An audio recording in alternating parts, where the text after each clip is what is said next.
الحمدللہ رب العالمین والصلاة والسلام علی سید المرسلین وعلی آلہ وصحبہ اجمعین، اما بعد، بسم اللہ الرحمن الرحیم۔ ویجوز بیع الحنطۃ فی سنبلها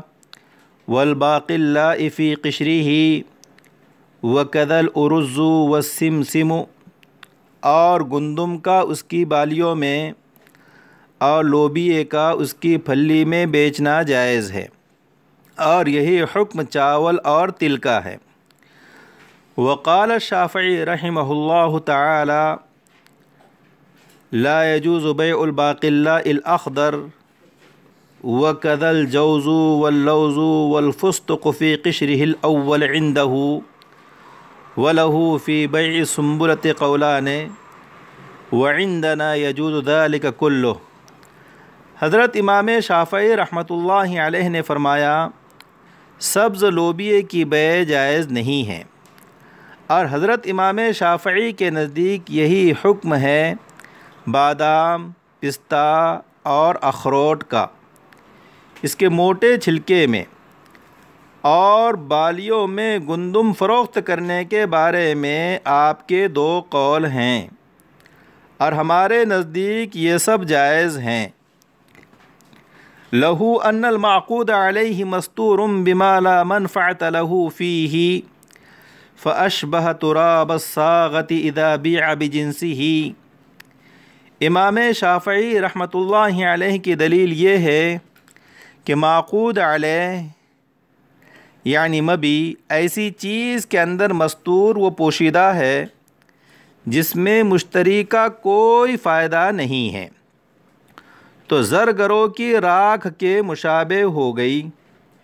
جبکہ وہ اپنی جنس کے عوض فروخت کی جائے۔ وَلَنَا مَا رُوِيَ عَنِ النَّبِيِّ صلی اللہ علیہ وسلم أَنَّهُ نَهَى عَنْ بَيْعِ النَّخْلِ حَتَّى يُزْهِيَ وَعَنْ بَيْعِ السُّنبُلِ حَتَّى يَبْيَضَّ وَيَأْمَنَ الْعَاهَةَ، اور ہماری دلیل وہ حدیث ہے جس کو رسول اللہ صلی اللہ علیہ وسلم سے روایت کیا گیا کہ آپ نے کھجور کو فروخت کرنے سے منع فرمایا حتیٰ کہ وہ رنگ پکڑ لے، اور بالیاں فروخت کرنے سے منع فرمایا یہاں تک کہ وہ سفید پڑ جائیں اور آفت سے محفوظ ہو جائیں۔ وَلِأَنَّهُ حَبٌّ مُنْتَفَعٌ بِهِ فَيَجُوزُ بَيْعُهُ فِي سُنبُلِهِ كَالشَّعِيرِ وَالْجَامِعُ كَوْنُهُ مَالًا مُتَقَوَّمًا، اور اس لیے کہ مبی اپنے چھلکے کے ساتھ ایسا اناج ہے جس سے نفع اٹھایا جاتا ہے، تو اس کی بیع بھی اپنی بالیوں میں جائز ہے، جیسے جو کی بیع اس کی بالی میں بالاتفاق جائز ہے، اور جامع یعنی علت مشترکہ دونوں کے مابین ہر ایک کا مال متقوم ہونا ہے، بخلاف تراب الصاغۃ لأنه انما لا يجوز بیعه بجنسه لاحتمال الربا حتى لو باعه بخلاف جنسه جاز، برخلاف سناروں کی راکھ کے، اس لیے کہ اس کا اپنی جنس کے عوض فروخت کرنا جائز نہیں ہے، کیونکہ اس میں احتمال ربا ہے، حتیٰ کہ اگر اس کو خلاف جنس کے عوض فروخت کرے تو جائز ہے۔ وفی مسئلتنا لو باعه بجنسه لا يجوز أيضا لشبهة الربا لأنه لا يدرى قدر ما في السنابل، اور ہمارے اس مسئلے میں اگر اس کو اپنی جنس کے عوض فروخت کیا تو بھی شبہ ربا کی وجہ سے جائز نہیں ہے، کیونکہ بالیوں میں گندم کی مقدار معلوم نہیں ہے۔ طلبہ عزیز،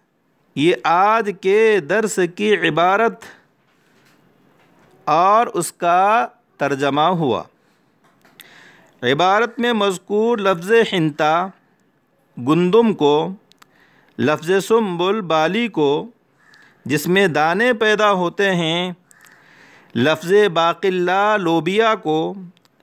لفظ جوز اخروٹ کو، لفظ لوز بادام کو،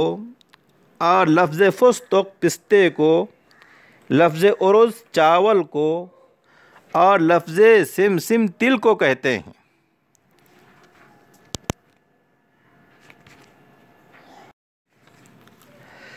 آج کے درس کی عبارت میں جس مسئلہ فقہیہ کو ذکر کیا گیا وہ یہ ہے کہ گندم کا اس کی بالیوں میں اور لوبیے کا اس کے چھلکے یعنی اس کی پھلی میں فروخت کرنا جائز ہے۔ اسی طرح چاول کا اس کی بالی میں اور تل کا اس کے چھلکے میں بیچنا و سیل کرنا جائز ہے۔ حضرت امام شافعی رحمۃ اللہ علیہ فرماتے ہیں سبز لوبیے کی بیع جائز نہیں ہے، یعنی اس کی پھلی اگر سبز اور ہری ہے تو اس کی بیع جائز نہیں ہے۔ اسی طرح اخروٹ بادام اور پستے کو ان کے پہلے چھلکے کے ساتھ یعنی اس موٹے چھلکے کے ساتھ جو مغز سے متصل چھلکے کے اوپر ہوتا ہے بیچنا جائز نہیں ہے۔ اور گندم کی بالیوں کی بیع کے سلسلے میں ان کے دو قول ہیں، ایک جواز کا، دوسرے عدم جواز کا۔ حضرت امام شافعی رحمۃ اللہ علیہ کی دلیل یہ ہے کہ معقود علیہ ان سبجیکٹ آف کانٹریکٹ وہ چیز جس پر عقد ہو رہا ہے، یعنی گندم، لوبیا، مغز اخروٹ، مغز بادام اور مغز پستہ اپنے چھلکے کے اندر مخفی اور پوشیدہ ہے، اور چھلکا ایک بے فائدہ چیز ہے، مشتری و بائر کے لیے اس میں کوئی فائدہ نہیں ہے، اور اس طرح کی صورت میں بیع و سیل جائز نہیں ہوتی، کیونکہ معلوم نہیں کہ چھلکے کے اندر کچھ ہے بھی یا نہیں، یوں ہی خالی ہے، پس یہ سونار کی راکھ کے مشابہ ہو گیا، یعنی جس طرح سونار کی راکھ یعنی سونے کے ریزوں والی راکھ کو سونے کے عوض اور چاندی کے ریزوں والی راکھ کو چاندی کے عوض بیچنا و خریدنا جائز نہیں ہے، کیونکہ ہو سکتا ہے کہ راکھ میں سونا یا چاندی کچھ بھی نہ ہو۔ اسی طرح چونکہ بالیوں کے اندر گندم اور چھلکے کے اندر لوبیا اور مغز بادام وغیرہ مخفی اور پوشیدہ ہے، اور اس کے اوپر کا چھلکا بے فائدہ ہے، تو ان کی بیع بھی جائز نہیں ہوگی۔ ہماری یعنی احناف کی دلیل یہ ہے کہ حضور صلی اللہ علیہ وسلم نے کھجور کے درخت پر لگی ہوئی کھجوروں کی بیع سے منع فرمایا یہاں تک کہ ان میں رنگ پڑ جائے، یعنی جب وہ رنگ پکڑ لیں اور پک جائیں تو ان کی بیع جائز ہے،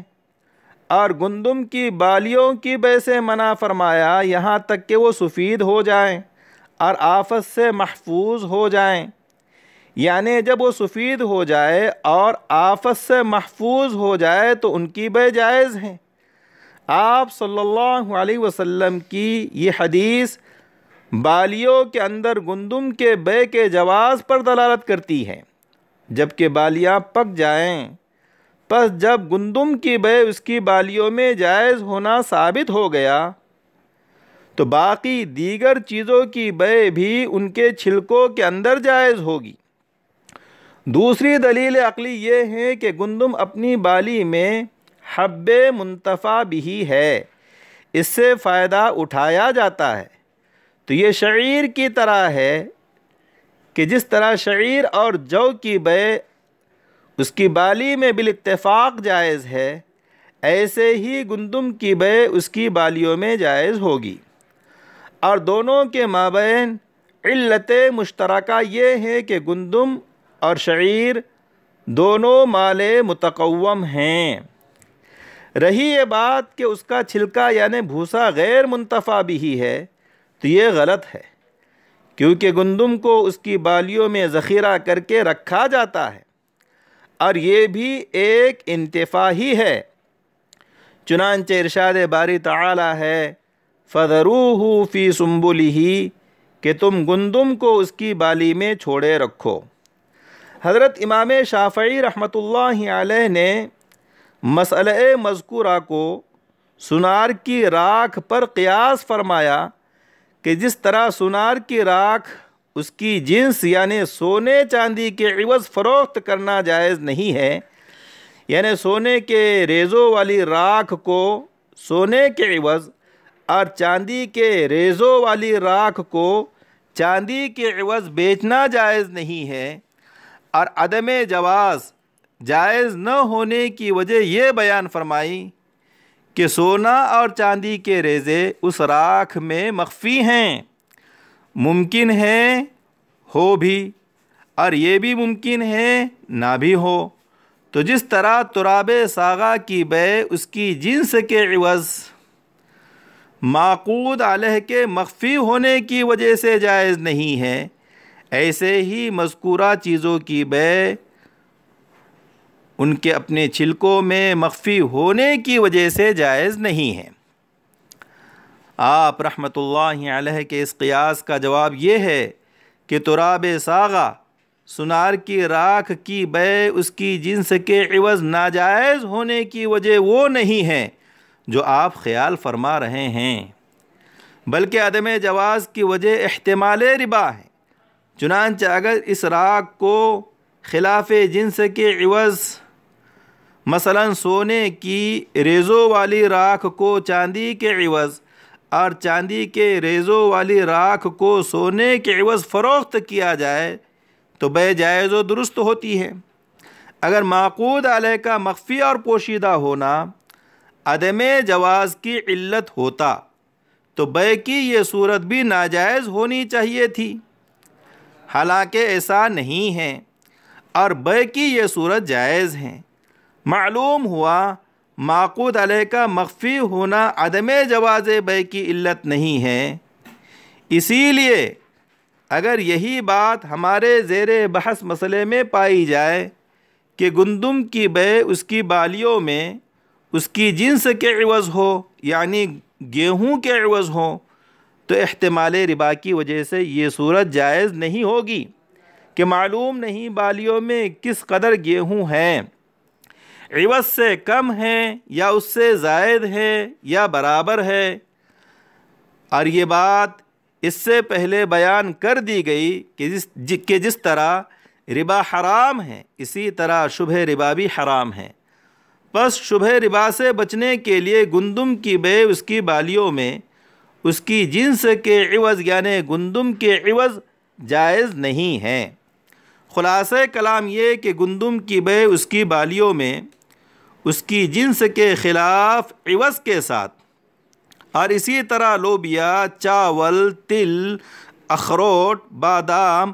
اور پستے کو ان کے چھلکوں میں بیچنا اور فروخت کرنا جائز و درست ہے۔